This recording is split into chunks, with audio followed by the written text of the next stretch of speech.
पंडित, आज की रात फैसला कुन रात होगी। तेरी महारानी कल की सुबह देखने के लिए जिंदा नहीं रहेगी। और पंडित, अगर तू मेरी योजना में हायल हुआ या डंगा बना तो इसका जहर मैं तेरे शरीर में उतार दूंगी। महारानी को मारने से पहले मैं तुझे मौत की नींद सुला दूंगी।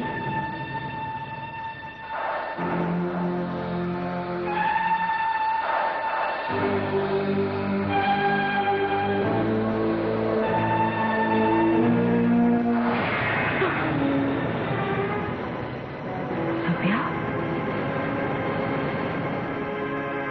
विषकन्या,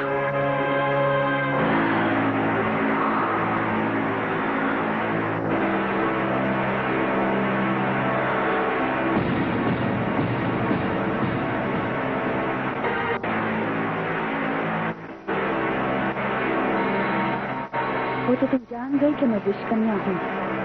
कौन हो तुम? तुम सभ्या नहीं हो सकती। तुम्हारी हकीकत क्या है बताओ, वरना तारा ये खंजर तुम्हारे सीने के आर पार कर देगी। तारा, अपनी जबान को लगाम दो। तलवार की धार पर चलने वाले खंजर से नहीं डरा करते, और आइंदा सभ्या से गुस्ताखी करने की हिम्मत नहीं करना। तुम सभ्या नहीं, एक विषकन्या हो। तारा तुम्हारी हकीकत जानकर रहेगी और तुम्हें तुम्हारी हकीकत बतानी पड़ेगी। खंजर तो मेरे पास भी है तारा, लेकिन मौत एक ही होगी और वो होगी तुम्हारी। मौत किसकी होगी ये तो मेरा खंजर अभी तय कर सकता है, लेकिन अभी मुझे तुम्हारे वजूद का राज जानना है। तुम्हारी बेचैनी तुम्हारी बुज़दिली का सबूत है तारा, और विषकन्याओं को ये शोभा नहीं देता। अगर मेरे वजूद का राज जानने से तुम्हें चैन मिलेगा तो आओ मेरे साथ।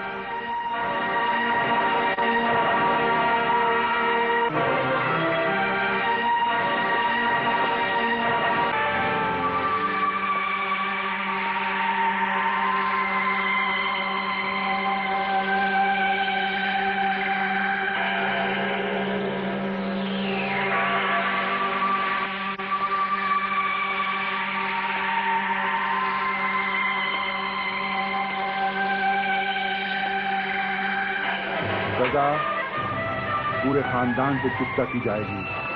सजा पूरे खानदान से चुकता की जाएगी। तो पर्दाफाश हुआ। ये तुम्हारी साजिश है तारा। तुमने मुझे यहाँ कैद करके इस फरेबी को मेरी जगह दिलवा के महारानी कलावती को मार डाले की साजिश रची है। ये साजिश तारा की नहीं, मेरी है, मेरी।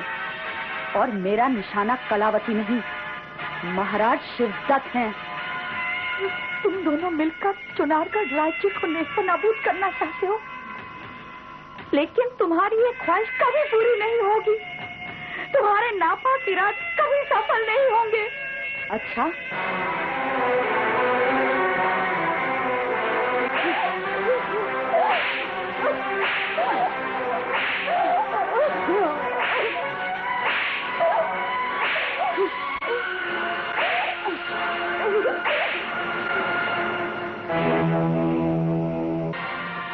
मेरा निशाना कलावती नहीं, महाराज शिवदत्त हैं। तुम दोनों मिलकर चुनारगढ़ राज्य को नेस्तनाबूद करना चाहते हो, लेकिन तुम्हारी ये ख्वाहिश कभी पूरी नहीं होगी। तुम्हारे नापाक इरादे कभी सफल नहीं होंगे। अच्छा,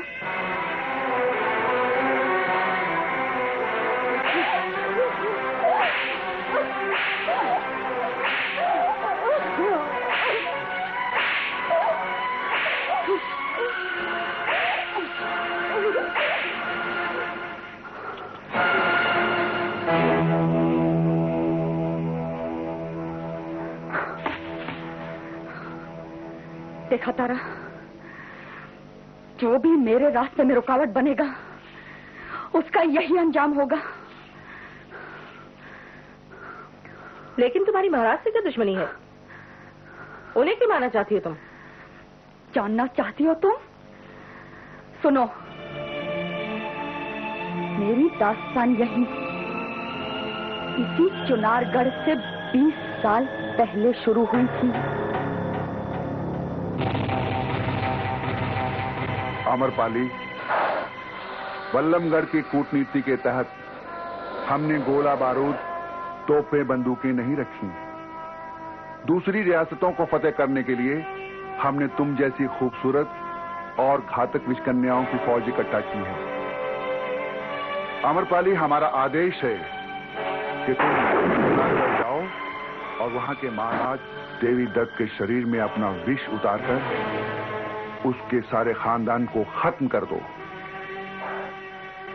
अमरपाली, तुम हमारी विषकन्या ही नहीं, हमारी तलवार हो। नाकामयाबी का अंजाम तुम बाखूबी जानती हो। सजा पूरे खानदान से चुकता की जाएगी।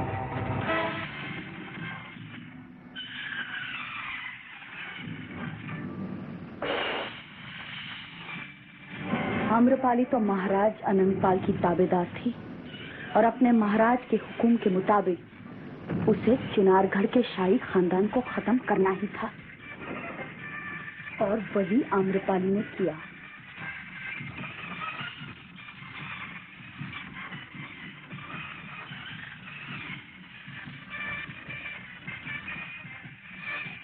ये आसान काम नहीं था तारा, और आखिर एक रोज आम्रपाली ने महाराज देवी दत्त को अपने आगोश में लेकर उन्हें खत्म कर ही दिया।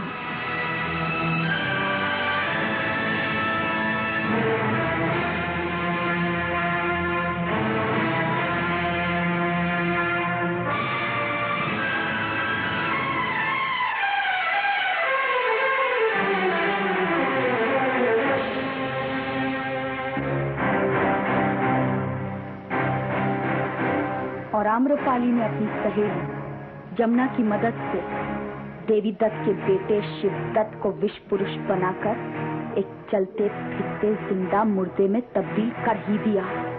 और उसका तीसरा शिकार था महारानी सत्यवती।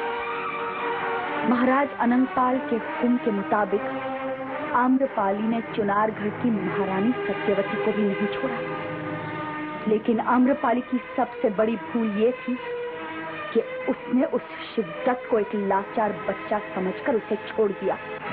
आम्रपाली ने अपना विष महारानी सत्यवती के शरीर में उतार दिया,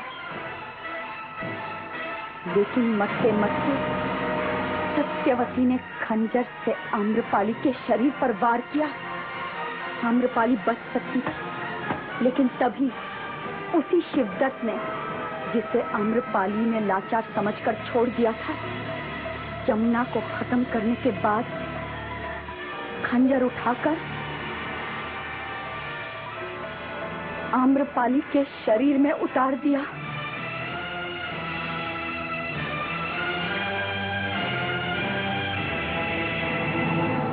और उसे मौत की नींद सुला दिया। मैं इस दास्तान से वाकिफ हूँ, लेकिन इसके बाद उस दास्तान से तुम वाकिफ नहीं हो जो बल्लमगढ़ में आम्रपाली की माँ और उसकी बेटी पर गुजरी थी।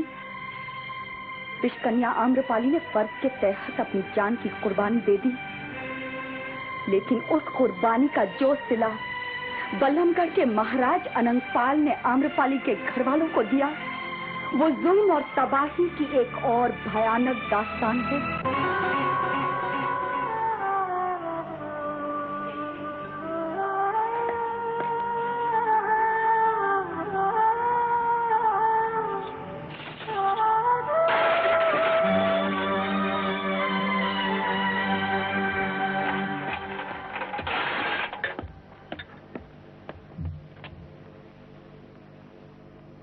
रहीम भाई, तुम यहाँ कैसे? महाराज सिवाय मौत के और दूसरी कोई सजा देंगे ही नहीं। अब क्या करें? मैंने आप लोगों के फरार होने का इंतजाम किया है। आप दोनों जल्द से जल्द यहाँ से निकल जाइए, उस खुफिया दरवाजे से। चलिए चलिए जल्दी चलिए। चल बेटी, चलिए। रुकिए रुकिए।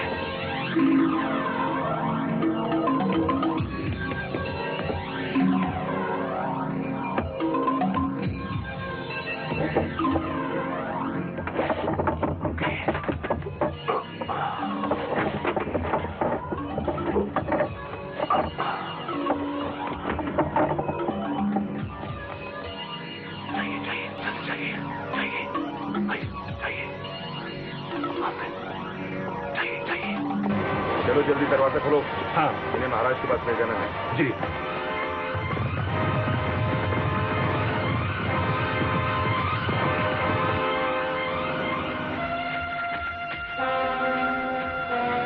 अल्लाह के फजल से हमने आपको तो यहाँ तो पहुँचा दिया, लेकिन ये जगह खतरे से खाली नहीं है। क्या?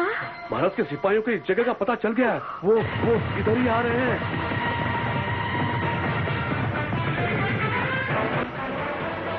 बेहतर होगा आप दोनों यहाँ से जल्द फरार हो जाएं। रहीम भाई, आप फरार होने से कोई फायदा नहीं। वो खूंखार सिपाही हमें कहीं ना कहीं दबोच लेंगे। रहीम भाई, मुझे मेरी जान की चिंता नहीं, बस मेरी आम्रपाली की आखिरी निशानी अम्बा बच जाए, आम्रपाली की इच्छा पूरी हो जाए, मेरी अम्बा दुष्कन्या बनने के दुर्भाग्य से बच जाए। रहीम भाई, वो बेरहम सिपाही किसी भी पल यहाँ आ सकते हैं।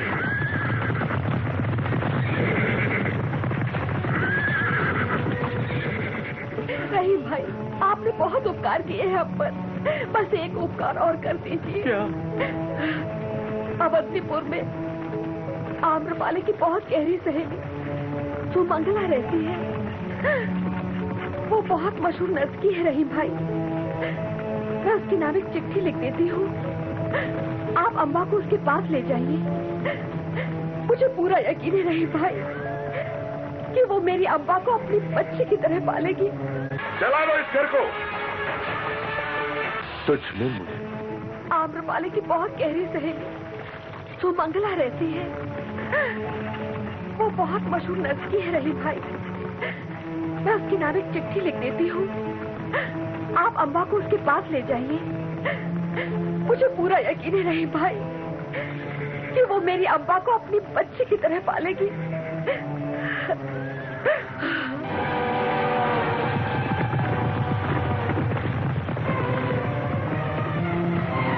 ये लीजिए रहीम भाई, ये सुमंगला को चिट्ठी दीजिएगा और आप अम्बा को लेकर फौरन यहाँ से निकल जाइए। और आप?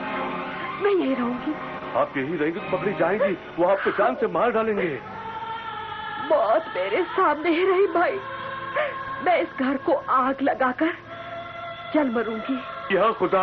हाँ रहीम भाई, ताकि वो सिपाही समझे कि मैं और अम्बा दोनों जलकर मर गई और मेरी अम्बा का पीछा छोड़ दे, ताकि मेरी बच्ची सुकून से जी सके। रहीम भाई, चला लो इस घर को।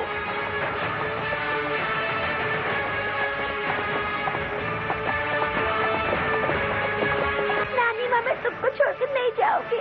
तुझे जाना होगा तो अपनी नानी का कहना नहीं मानेगी। रहीम भाई, फौरन निकल जाइए, रहीम भाई, निकल जाइए रहीम भाई।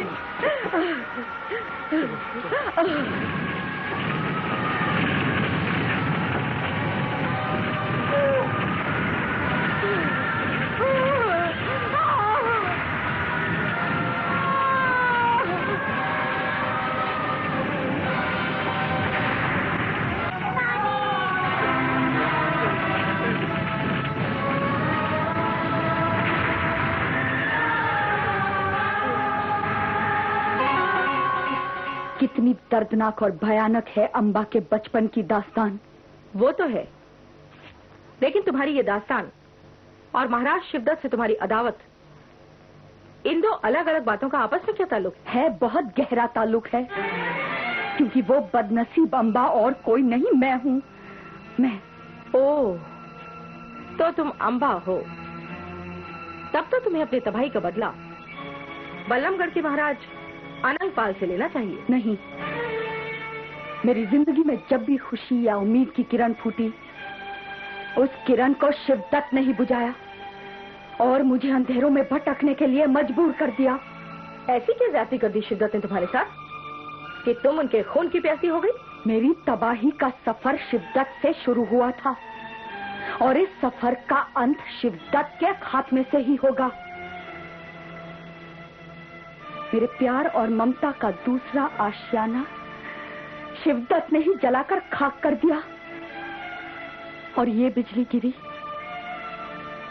सुमंगला मौसी की सुकून भरी जिंदगी पर, जहां नानी माँ के कहने पर रहीम चाचा ने मुझे हिफाजत के तौर पर देखभाल के लिए पहुंचाया था।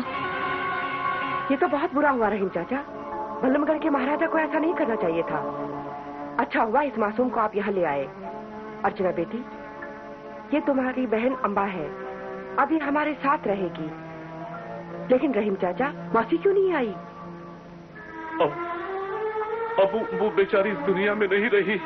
क्या कह रहे हैं आप? यकीन कीजिए, उन्होंने अम्बा को बचाने और आम्रपाली का ख्वाब पूरा करने के लिए अपनी जान कुर्बान कर दी। उनकी आखिरी ख्वाहिश थी कि आप इस मासूम बच्ची अम्बा को सहारा दें। अम्बा मेरी बच्ची जैसी है रहीम चाचा। इस मासूम को सहारा मैं दूंगी और रक्षा करेगी देवी माँ।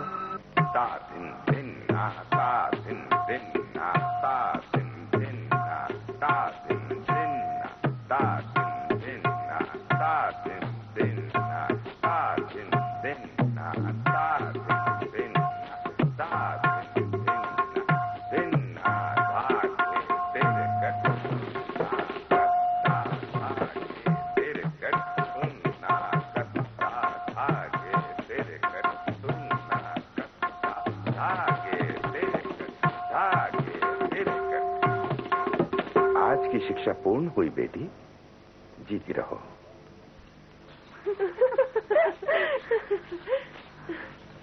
नर्त की अर्चना, आपकी शोहरत अवंतीपुर महाराज तक पहुंच चुकी है। महाराज का आदेश है कि आप आज की शाही महफिल में अपने नृत्य कला का प्रदर्शन करें। मैं? जी आप। ये तो बहुत बड़ी इज्जत बख्शी है महाराज ने तुम पर। जरूर कोई खास मौका होगा इस महफिल का। पास की रियासत के महाराज मेहमान के रूप में अवंतीपुर पधारे हैं। आज उन्हीं की शान में अपने शाही मेहमान के लिए महाराज ने ये जश्न का आयोजन किया है। ऐसा मौका किसे मिलता है अर्चना? अब तो तुम्हारे नृत्य और कला की धूम मच जाएगी। ये तो तुम्हारा सौभाग्य है। साथ में तुम्हारी दुआएं और प्यार। आज अगर सुमंगला मौसी जिंदा होती तो कितनी खुश होती। लेकिन खैर, उनकी दुआएं हमारे साथ है। जा अर्चना और फतेह कर ले दोनों महाराजाओं के दिल।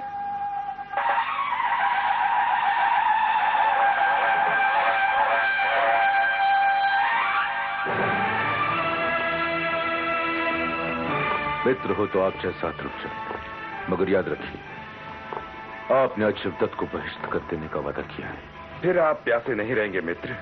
आप अपने आराम गृह में जाइए। ध्रुवचंद ने आपके लिए जिस लाजवाब नर्तकी को पेश किया है, उसके नृत्य से आपका मन भर ही नहीं सकता। जब तक आपकी इच्छा हो उसके नृत्य का आनंद उठाएं।